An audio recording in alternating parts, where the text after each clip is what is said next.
अदानी को बिना मजदूरी बिना कुछ लाखों करोड़ रुपए देते हैं तो कहते हैं देखो देखो देखो विकास हो रहा है। हमने मनरेगा किया, मजदूरी के लिए पैसा दे रहे हैं और कहते हैं गरीबों की आदत बिगाड़ रहे हैं। और इसीलिए जब राहुल जी प्रियंका जी सार्वजनिक रूप से कहते हैं कि सबकी कमाई गिनी जाएगी और सबकी कमाई फिर ले ली जाएगी और फिर जिसको वो जी चाहेंगे उसको कमाई बांटेंगे, उनको आत्मविश्वास नहीं है, वो दिखाता है। उत्तर प्रदेश में जिस प्रकार की आज स्थिति बनी है, वो अपनी परंपरागत सीटें छोड़कर भागे हैं। लोकसभा चुनाव के 2 चरणों का मतदान हो गया है और अब तीसरे चरण के मतदान की तारीख भी आने वाली है, लेकिन अभी भी कांग्रेस अपनी परंपरागत सीट पर चुप्पी साधे हुए है। ये चुप्पी कई सवाल खड़े करती है। नमस्कार, मैं हूं शिवेंद्र श्रीवास्तव। अमेठी और रायबरेली ये वो 2 सीटें हैं जिनको लेकर कहा जाता है कि ये दोनों सीटें अक्सर ये बताती हैं कि कांग्रेस की चुनाव में क्या हालत है और कांग्रेस के पक्ष में कैसी सियासी हवा है। लेकिन इस बार लोकसभा चुनाव में कांग्रेस इन दोनों सीटों पर उम्मीदवारों के चयन में ऐसी उलझी हुई है कि मानो ये दोनों सीटें कांग्रेस के लिए अब एक अबूझ पहेली बन गई हैं। बीजेपी का खेमा कांग्रेस पर जबरदस्त हमले कर रहा है।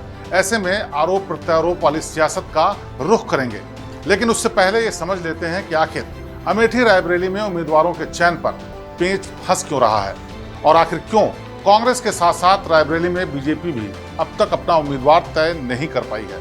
दरअसल चुनाव की शुरुआत में ऐसे संकेत मिल रहे थे कि वायनाड में मजबूती से दावेदारी पेश करने के लिए कांग्रेस आला कमान ने अमेठी से राहुल गांधी को प्रत्याशी बनाने का ऐलान टाल दिया था, क्योंकि राहुल गांधी और कांग्रेस आला कमान नहीं चाहते थे कि राहुल गांधी अमेठी और वायनाड दोनों जगहों पर एक साथ चुनाव प्रचार में फंस जाएं। दोनों जगह प्रचार करने की स्थिति में राहुल गांधी की वायनाड में दावेदारी पर प्रभाव पड़ सकता था, क्योंकि वायनाड की सीट भी इस बार राहुल गांधी के लिए आसान नहीं है। वायनाड में राहुल के सामने सीपीआई की एनी राजा और केरल बीजेपी के प्रदेश अध्यक्ष के सुरेंद्र चुनाव लड़ रहे हैं। इसी के चलते वायनाड में भी फाइट तगड़ी है, मगर अब वायनाड में दूसरे चरण में वोटिंग हो चुकी है। ऐसे में कयास लगाए जा रहे थे कि अब जल्द अमेठी से राहुल गांधी को उम्मीदवार बनाया जा सकता है।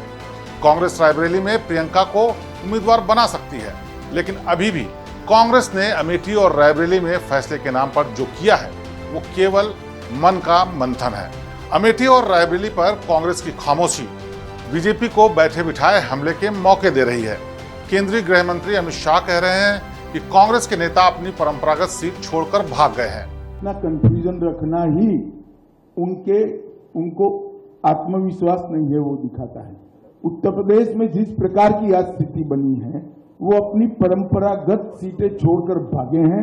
मैं नहीं मानता वो लड़ने की हिम्मत कर पाए। अमित शाह का हमला सीधा है, मगर स्मृति ईरानी का वार और भी ज्यादा तल्ख है। स्मृति ईरानी राहुल गांधी के सहारे कांग्रेस की नीयत पर ही सवाल उठा दे रही हैं। गांधी परिवार की फितरत रही है दूसरों का लूटो और अपनी जेब में डालो, और इसीलिए जब राहुल जी प्रियंका जी सार्वजनिक रूप से कहते हैं कि सबकी कमाई गिनी जाएगी और सबकी कमाई फिर ले ली जाएगी और फिर जिसको वो जी चाहेंगे उसको कमाई बांटेंगे, दैट्स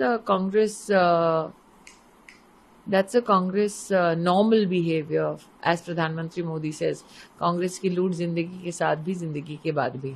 बीजेपी के हमलों पर कांग्रेस भी मोर्चाबंदी कर रही है और बीजेपी पर चुन चुन कर जनता को गुमराह करने के आरोप लगा रही है।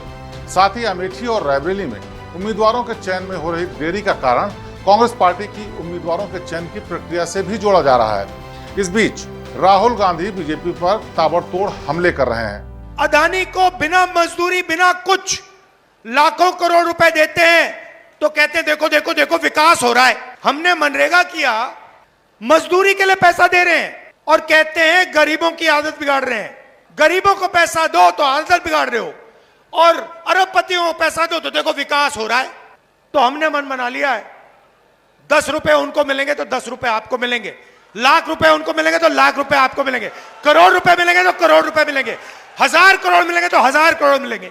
जितना उन्होंने 10 साल में उनको दिया ना, हम आपको देने जा रहे हैं। नरेंद्र मोदी जी की अदानी और अंबानी के साथ फोटो तो देखी है ना, मगर नरेंद्र मोदी जी के मुंह से आपने अंबानी शब्द कभी सुना, अदानी शब्द कभी सुना? नहीं। मेरी फोटो देखी उनके साथ कभी, मगर मेरे मुंह से शब्द निकलता है अदानी अंबानी, है ना? फर्क समझो। मैं आपका हूं, वो उनके हैं। बीजेपी कांग्रेस के बीच जमकर जुबानी तीर चल रहे हैं, तो दूसरी तरफ कांग्रेस के खेमे से ऐसी खबरें सामने आ रही हैं कि अब प्रियंका गांधी रायबरेली से चुनाव नहीं लड़ना चाहती हैं। वो केवल प्रचार अभियान में सक्रिय रहकर ही पार्टी के लिए काम करना चाहती हैं। दूसरी तरफ रायबरेली पर बीजेपी ने भी अपने पत्ते अभी तक नहीं खोले हैं। एक बड़ा वर्ग मानता है कि बीजेपी रायबरेली में कांग्रेस के प्रत्याशी के ऐलान के बाद ही अपने उम्मीदवार के नाम का ऐलान करेगी। मगर हाल ही में ऐसी खबरें भी उड़ी थी कि वरुण गांधी को बीजेपी रायबरेली से चुनाव लड़वाना चाहती है, जिसके लिए वरुण गांधी को सोचने के लिए बाकायदा वक्त भी दिया गया था। मगर खबर यह भी है कि वरुण गांधी ने रायबरेली में प्रियंका गांधी के चुनाव लड़ने की अटकलों के चलते अपनी दावेदारी पेश करने से मना कर दिया है, क्योंकि वरुण अपनी बहन के सामने चुनाव नहीं लड़ना चाहते। लेकिन ये सब अभी कयास भर है। जो सच है वो सिर्फ इतना कि कांग्रेस अमेठी और रायबरेली पर खामोश है, जिसकी कई बड़ी वजहें हैं। बीजेपी का आरोप है कि अमेठी और रायबरेली में कांग्रेस को उम्मीदवार नहीं मिल रहे और अमेठी में इसके पीछे की वजह है स्मृति ईरानी। दरअसल स्मृति ईरानी अमेठी में डेरा डाले हुए हैं। स्मृति ईरानी डटकर चुनावी कैंपेन भी कर रही हैं, जबकि हाल ही में यूपी में हुए राज्यसभा चुनाव के दौरान अमेठी और रायबरेली से संबंधित सपा के विधायकों ने अपने जो बागी तेवर दिखाए थे, उसने तो इन दोनों सीटों पर बीजेपी को और भी ज्यादा मजबूत कर दिया है, क्योंकि सपा के राकेश प्रताप सिंह अमेठी की गौरीगंज विधानसभा से विधायक हैं, लेकिन अब वो बागी हो चुके हैं और बीजेपी के खेमे के साथ कदमताल कर रहे हैं, जिसके चलते अमेठी में बीजेपी पहले से ज्यादा मजबूत हालत में है। वहीं बात रायबरेली की करें तो रायबरेली में सपा के बागी मनोज पांडे ऊंचाहार से विधायक हैं और उनका इलाके में अच्छा दबदबा है। खबरें ऐसी भी हैं कि बीजेपी की ओर से रायबरेली से वो चुनाव भी लड़ सकते हैं। ऐसी स्थिति में कांग्रेस की मुश्किलें और भी बढ़ सकती हैं।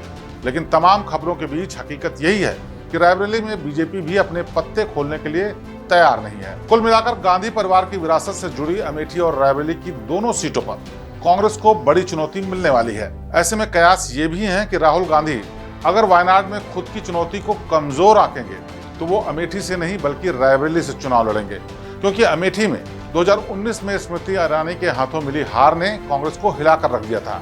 ऐसी स्थिति में जीत के समीकरणों के हिसाब से राहुल गांधी के लिए अमेठी से ज्यादा रायबरेली की सीट मुफीद बैठती है, और वो भी तब जब सबको पता है कि वायनाड में भी इस बार मुकाबला कांटे का है। तो इस बात से आपको पूरी पिक्चर समझ में आ जाएगी, क्योंकि पहले बात रायबरेली से प्रियंका गांधी के चुनाव के लड़ने की हो रही थी, क्योंकि 2019 में रायबरेली ही यूपी की इकलौती ऐसी सीट थी जहां से कांग्रेस ने जीत दर्ज की थी।